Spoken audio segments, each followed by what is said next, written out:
Hello everybody, welcome back to Lime Plaster Part 2. I know it's been a while, but we finally made it. So, if you remember back in the first video, we talked about what happened with my wife's arm, and just remember, this stuff can be dangerous if you're applying it, and you need to make sure that you're covering up your skin. Wear a respirator, as well as gloves, and any other protective clothing that you need.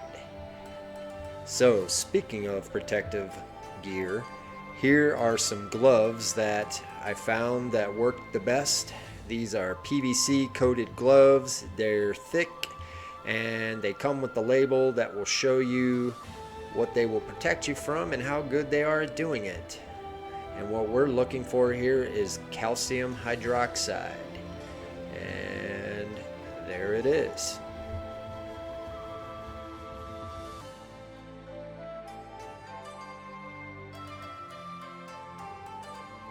So, as stated in the last video, we use type S lime, which is slaked lime, meaning they add water during the heating process. So, in order to mix this batch here, I actually had to use very fine sand. And in order to use fine sand, I had to sift the sand because, if you remember, we collected the sand from our own property.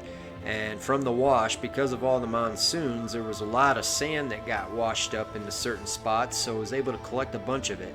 So here, simply taking a fine screen and shoveling it on there, and it's really simple. You just shovel it in there, move it back and forth, and I can fill up a bucket within, I don't know, about 5 minutes or so. And the process is pretty simple, and what I do here with the rest of it is I save this aggregate right here for concrete. So I use everything. So after we're done sifting sand, we're now ready to mix it with the lime. And here I'm just going to show you how fine a sand that we're using here on the second coat. As you can see, it's really fine. That's the kind of sand you want to use here for the second coat. First coat you can do a little rougher, but this coat here needs to be as smooth as possible. And what I like to do, what I found out, it was easier to mix the lime with water first and mix it real well. Here I'm doing it the old-fashioned way. I did not have the little attachment for the drill that I thought I had. Ended up getting one eventually, but you know, we're off grid out here, so just didn't want to wait around, so just mixed it the old-fashioned way. And I will say, you're going to get much better results using the drill. But here you can see, just mixing it and mixing it. But this stuff here is a lot finer than the first coat. As you can see here, this is what it looks like once it's done. I got my gloves ready to go, and we're ready to start applying it to the walls. Before I do apply it to the walls, you always want to wet the walls down before you apply it, because otherwise the wall's going to actually absorb the moisture out of the mix you just made, and you're going to get a lot more cracking that way, and I found out the hard way.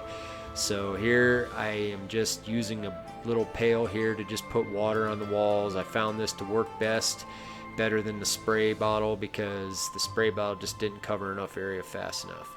And this is how I applied the second coat. As you can see here, I'm going back and forth, up and down with it, just trying to make sure you're getting it in all the little areas there. And I also found that it's a good idea to wear a light on your head. One of those headlamps if you can, because then you can really see what you're doing, because there wasn't a lot of light in here. Here it was the daytime, so I was able to do it. But this is really the process right here. It gets quite boring after a while, and there's a lot of area to cover. So I just found listening to a podcast or music or whatever, and just taking frequent breaks when I could, and just got through it. But really, that's about it. I will say, though, it is important to remember that we're applying this stuff to EARTHBAGs. We're not doing like a normal flat wall. If we were doing a flat wall, we'd be using a trowel, and it'd be a different technique as far as the application. But here you can see I'm using the palm of my hand to really rub it into the walls to make sure I get in all the cracks. And here I'm just showing you.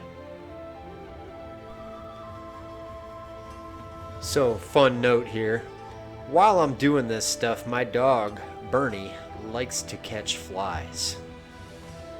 Look at him go. . .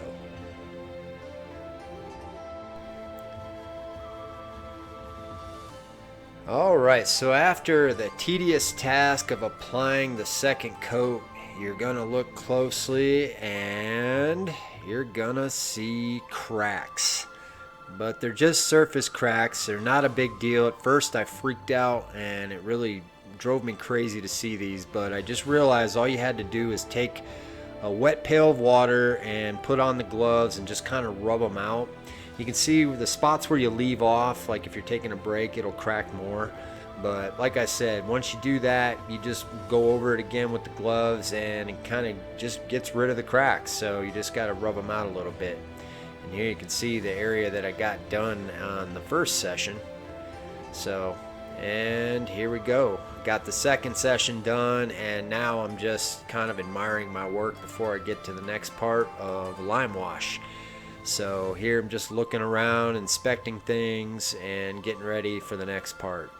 And I did experiment a little bit with Limewash, but just ignore that.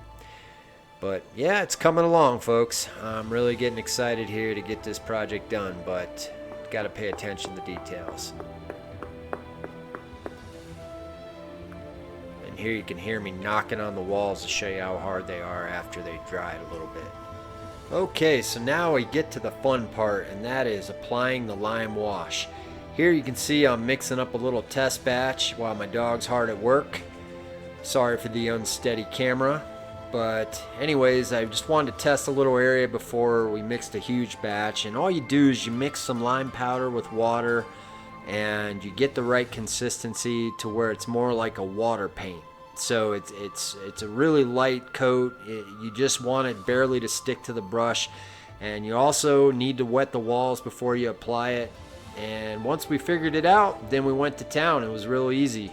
So here you can see I made a huge bucket of the stuff, and you go through it pretty fast. So it took us about, I think, 15 gallons to do the whole wall completely. But you also want to get a masonry brush. I forgot to add that, and you can see here this is what my wife's using, and she did one side of the walls, I did the other, and we just met in the middle and kept doing it until it was done. But it went way faster than applying the lime plaster, I can tell you that much. But you want to go back and forth, up and down, and it's really pretty straightforward. You'll figure it out as soon as you start doing it, but just test a little area.